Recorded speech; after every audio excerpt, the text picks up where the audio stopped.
안녕하세요. 17장 강의를 시작하도록 하겠습니다.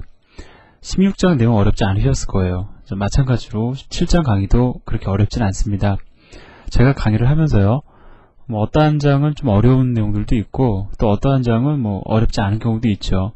그 어려운 경우에는 저도 사실은 긴장을 많이 합니다. 다음 장에 우리가 공부할 그 18장의 내용은 제가 조금 아마 긴장을 많이 하고 준비를 하게 될 거예요. 17장에서 우리가 알 거는요, 포인터의 포인터라는 것이 무엇이고, 그 다음에 그것을 갖다가 예제안에서 우리가 확인하는 정도면은 사실 이번 내용은 우리가 그렇게 많이 공부할 내용은 없습니다. 흔히 이제 이 내용, 우리가 포인터의 포인터를 갖다가 더블 포인터라고 많이 얘기를 하는데, 간혹 이걸 갖다가 2차원 포인터다 이렇게 얘기하는 경우도 없지 않아 있어요. 근데 그거는 조금 약간 어긋난 얘기고요. 벗어난 얘기가 되는 거죠. 원래는 더블 포인터, 혹은 포인터의 포인터라고 이야기를 하는데, 이 포인터 표시가 사실 두 개 붙거든요. 이번 장에 하는 내용은. 그러다 보니까 두려움을 먼저 먹죠. 하지만 여러분들이 지금까지 이해한 내용을 가지고 우리가 접근을 해보면 이거 정말 아무것도 아니구나라는 걸 여러분들이 이번 시간을 통해서 아실 수 있을 겁니다. 자, 그럼 들어가 보도록 하죠. 자, 일단은 초보자분들을 위해서 제가 좀 다른 얘기를 해볼게요. 바로 이 얘기로 들어가도 어렵지 않지만 조금 그래도 재밌으시라고 제가 좀 맞는 예가 되는지 모르겠지만 아무튼 비유를 하나 들어보도록 하겠습니다. 예를 들어서요, 우리들의 아버지를 갖다가 우리는 그냥 아버지라고 하죠. 자, 그러면 아버지의 아버지는 어떻게 되냐면은 할아버지가 되는 거죠. 예, 할아버지가 되죠.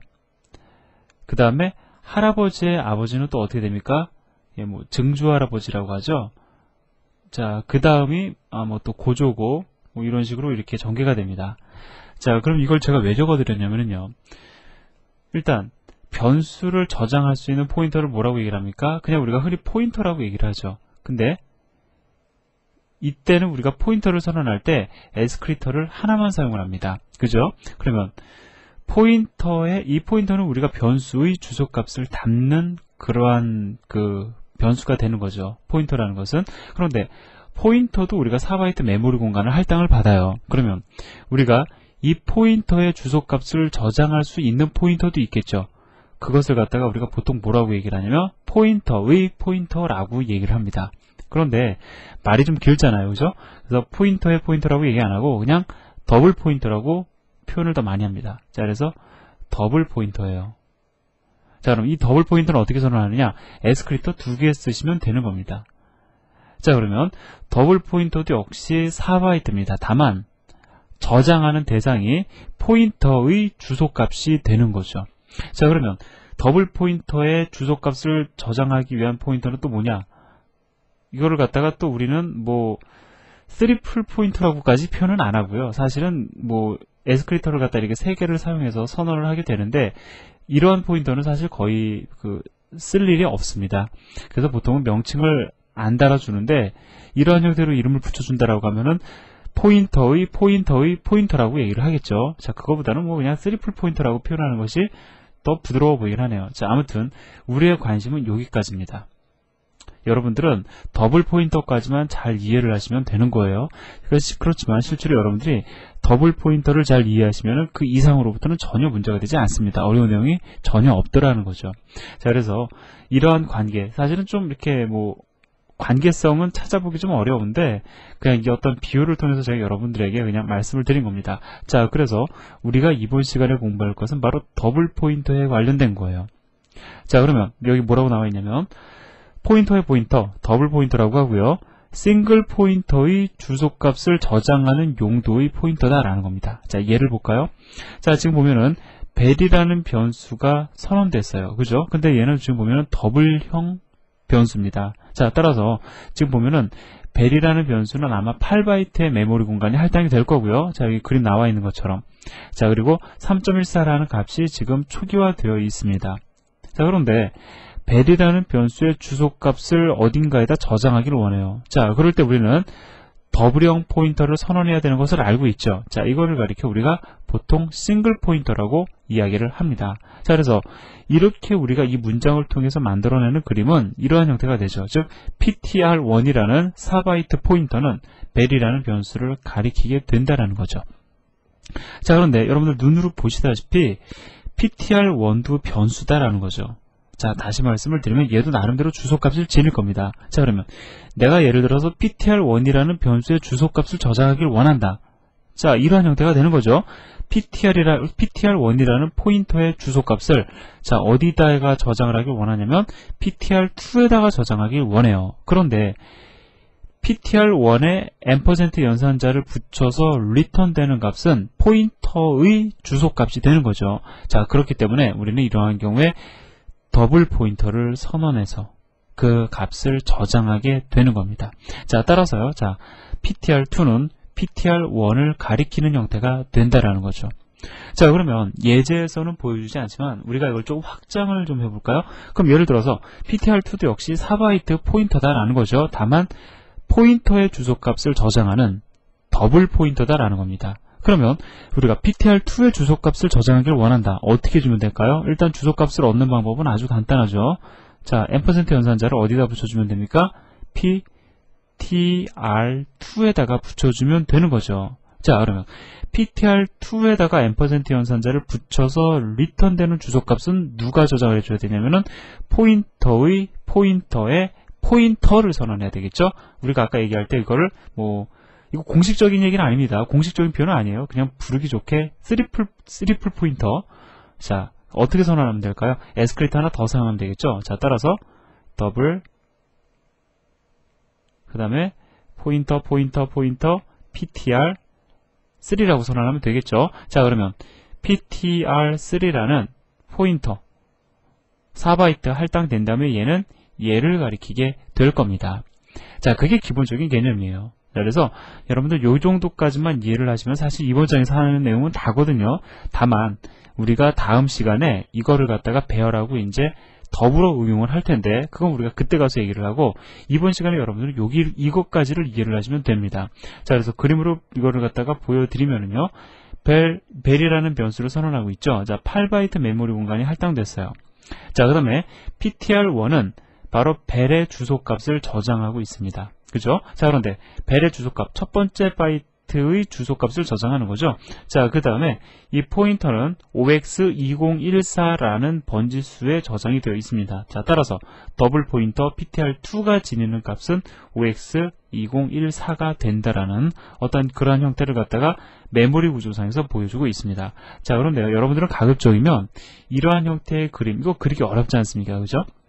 자, 이렇게 그림 17-2의 형태로 여러분들은 이해를 해주시기를 부탁을 드립니다. 자, 그러면 우리가 이번 시간에 할 내용은 일단 다 끝났는데 이거를 갖다 예제를 통해서 한번 확인을 해봐야 되겠죠. 그런데 제가 여기서 조금 난이도 있는 예제를 도입을 합니다. 정말 아주 조금 난이도가 있는 거죠. 자, 뭐냐면 더블 포인터에 의한 콜 바이 레퍼런스라고 지금 제목이 정해져 있는데 제목 신경 쓰지 마세요. 자, 우리가 프로그램을 갖다가 이렇게 구현할 수가 있을 겁니다. 변수를 하나 선언을 하고요. 또 하나의 변수를 선언합니다. 자, 이 변수의 이름을 A라고 선언을 할 거고요. 그 다음에 이 변수의 이름을 우리는 B라고 선언을 할 거다라는 거죠. 자, 그 다음에 PA라는 포인터를 선언해서 PA라는 포인터가 A를 가리키게끔 구성을 하고요. 자, 그 다음에 PB라는 포인터를 선언해서 얘가 변수 B를 가리키게끔 우리는 만들 겁니다. 자, 그리고요. 함수 호출이 끝나고 나면 어떤 함수인지는 모르겠죠. 일단은 그냥 어떤 함수 호출이 이루어졌어요. 뭔가를 전달을 하면서 끝나고 나서 PA는 더 이상 A를 가리키는 것이 아니라 B를 가리키게끔, 그 다음에 PB는 B를 가리키는 것이 아니라 A를 가리키게끔, 즉 포인터가 각각이 가리키고 있는 대상을 갖다가 바꿔주는 예제를 한번 만들어 보자라는 겁니다. 자, 이 예제를 왜 제가 여러분들에게 도입을 해드렸냐면요, 우리가 예전에 이런 걸 했었죠. 변수 A가 지니고 있는 값을 변수 B에다가, 그 다음에 변수 B가 지니고 있는 값을 갖다가 변수 A에다가 저장하는 형태의 함수는 우리가 만들어 봤습니다.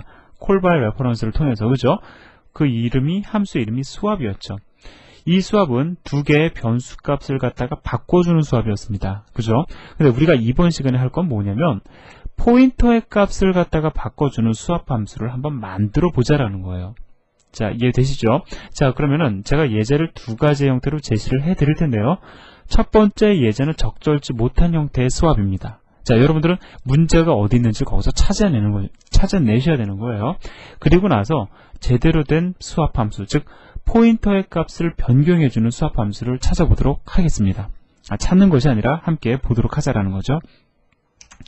자, 그럼 제가 먼저 예제를 가져다 놨는데요. 이거는 실행하고 결과를 갖다가 확인하는 건 전혀 의미가 없습니다. 여러분들은요, 저와 마찬가지로 이렇게 그림을 그려가면서 사실은 우리가 예제를 같이 봐야 되거든요.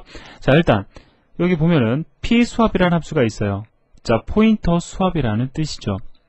자, 함수를 보면은요, 자, 두 개의 포인터를 인자로 받습니다. 그냥 한번 읽어보자고요. 자, 그 다음에 템프라는 포인터 변수를 선언한 다음에 p1이 가지고 있는 값을 템프에다 저장하고, 자, 그럼 우리가 얘를 다시 해봅시다. 얘가 t예요, 그죠? t고, 그 다음에 얘는 p1입니다. 그 다음에 p2라는 변수도 있어요. 물론 포인터 변수죠. 자, 템프라는 변수에다가 p1이 가지고 있는 값을 저장을 하고, 그 다음에 p1이 가지고 있는 값을 p2에다가 지금 저장을 하고 있죠. 잘못됐습니다. 죄송합니다. 다시 말씀드릴게요. p2가 가지고 있는 값을 p1에다가 저장을 하고 있죠. 제가 실수를 했습니다.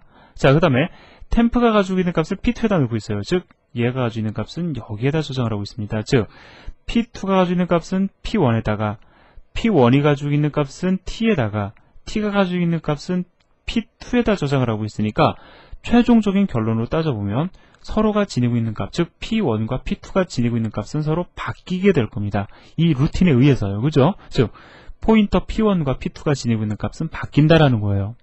자, 그럼 이러한 함수를 마련을 해 두었고, 자, 그리고요. 자, 지금 여기 보시면은 a라는 변수 선언하고 있습니다. 얘는 얼마가 되냐면은 10이라는 값을 지니게 되겠죠. 초기화되니까. 그 다음에 b라는 변수가 있습니다. 자, 그 다음에 얘는 20으로 초기화가 될 거라고요. 자, 그 다음에 PA와 PB라는 포인터를 선언하고 각각을 갖다가 A와 B의 주소값으로 초기화하니까 결과적으로 어떻게 되냐면 PA는 얘를 가리키게 될 거고요. 자, 그 다음에 PB는 얘를 가리키게 될 겁니다. 자, 이해되시죠? 우리가 앞에서 얘기했던 그 그림이 완성이 된 거예요. 자, 그 다음에 이 함수를 호출하려고 하고 있습니다. 즉, PA와 PB를 인자로 넘겨주고 있어요. 이렇게 넘겨줘야 되죠. 왜냐면 얘는 싱글 포인터를 인자로 받게끔 포인터가 선언이 되어 있기 때문에 PA와 PB를 인자로 전달을 해줘야 될 겁니다. 자, 그런데 한번 잠깐 생각을 해보자고요. 우리가 예를 들어서 A의 주소값이 5x10이다. 그러면은 얘가 지니고 있는 값은 5x10이 될 겁니다. PA가 지니고 있는 값은요, 그죠? 자, B라는 변수가 지니고 있는 값은, B의 주소값이 예를 들어 5x20이다. 그러면은 P가 지니고 있는 값은 5x20이 될 겁니다. 자, 그런데 P수합이라는 함수를 호출하면서 PA와 PB를 전달하고 있죠. 그러면 실제로 전달되는 값은 얼마가 되냐면 5x10과 5x20이 될 거라고요. 따라서 5x10이 어디로 전달이 되냐면 P1으로 전달이 될 거고요. 자, 그 다음에 5x20이 P2로 전달이 되겠죠. 자, 이 상황을 여러분들이 한번 보자고요. 자, 그러면 우리가 아까 전에 봤을 때 P1과 P2가 지니는 값은 여기서 바뀝니다. 분명히 바뀌어요. 그런데 우리가 지금 여기서 하고자 원하는 건 P1과 P2의 값을 바꾸고자 원하는 것이 아니라, 자, PA와 PB가 지니고 있는 값을 바꿔서 서로 가리키는 대상을 바꿔주는 게 목적이죠. 그런데 P1과 P2의 값이 바뀐다라고 해서 PA와 PB의 값이 바뀌나요? 그거는 아니다라는 겁니다. 왜 그래요? 자, 여기 그림을 보면은 메인 함수 내에서 선언한 PA와 PB를 인자로 전달하면서 P수합 함수로 호출하고 있죠. 그러면 매개 변수 P1과 P2는 PA와 PB의 값을 지니게 될 겁니다. 얘는 5x1000이 될 거고, 이 그림을 기준으로 말씀을 드리면요, 얘는 어떻게 되냐면 5x2000이 될 거라고요.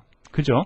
자, 2000이 될 겁니다. 그런데 문제는 P1과 PA는 서로 독립된 변수다라는 거죠. 비록 값이 복사되어서 넘어가긴 했지만 서로 별개의 변수다라는 거예요. 얘는 메인 함수 영역에 존재하는 변수가 되는 거고, 얘는 그렇죠, P수합 함수 내에 존재하는 변수가 되는 거죠. 자, 그리고 이게 마찬가지로 PB는 메인 함수 내에 존재하는 변수이고, P2는 그렇죠, P수합 함수 내에 존재하는 변수가 되는 거라는 거죠.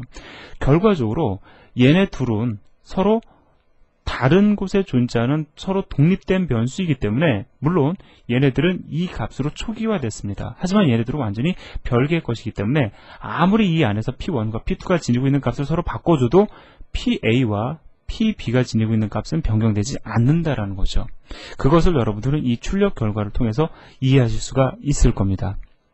자, 이해되시죠? 자, 그래서 결과적으로 이 함수는요, 우리가 상당히 조심해야 될 게 한 가지가 있어요.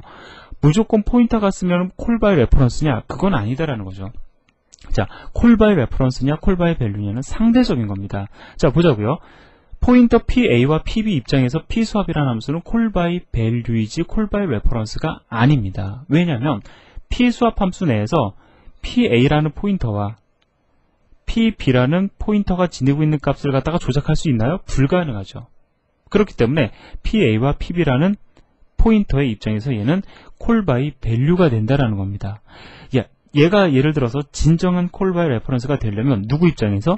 PA와 PB라는 포인터 입장에서 콜 바이 레퍼런스가 되기 위해서는 레퍼런스 참조할 수 있어야 되잖아요. 그죠? PA와 PB라는 포인터에 액세스가 가능해야 될 겁니다. 하지만 우리가 이 함수로는 충분히 액세스가 불가능하다는 거죠. 접근이 안 된다는 겁니다. 그렇기 때문에 얘는 콜 바이 밸류가 되지 콜 바이 레퍼런스는 아니다라는 거죠. 자, 그래서 여러분들 한번 실행을 해보셔서 실제로 PA와 PB가 지니고 있는 값이 변경되지 않음을 이 결과를 통해서 확인해 보시기 바랍니다. 자, 그래서 내용이 얼마 안 되기 때문에 바로 넘어갈 수도 있지만 여러분들이 일단 요 내용을 한번 정리를 하시라고 제가 일단 여기서 강의를 한번 끊을 거예요. 자, 끊을 테니까 여러분들 이 내용, 이게 정말로 이 PA와 PB라는 포인터 입장에서는 콜 바이 밸류구나, 콜 바이 레퍼런스가 아니구나, 그걸 여러분들 한번 이해를 해 보시고요. 그 다음에 과거의 밸류 입장에서 콜 바이 우리가 밸류라는 그 개념을 처음 공부할 때 봤던 함수 있죠. 그것과도 비교하는 과정을 여러분들이 한번은 가져보시기를 부탁을 드립니다. 자, 그러면 오늘 강의는 여기서 마무리를 짓고요. 자, 다음 시간에 실질적인 PA와 PB라는 포인터 입장에서의 진정한 수합 함수를 우리가 다음 시간에 보도록 하겠습니다. 자, 여러분들 수고하셨고요. 다음 시간에 뵙도록 하겠습니다. 안녕히 계세요.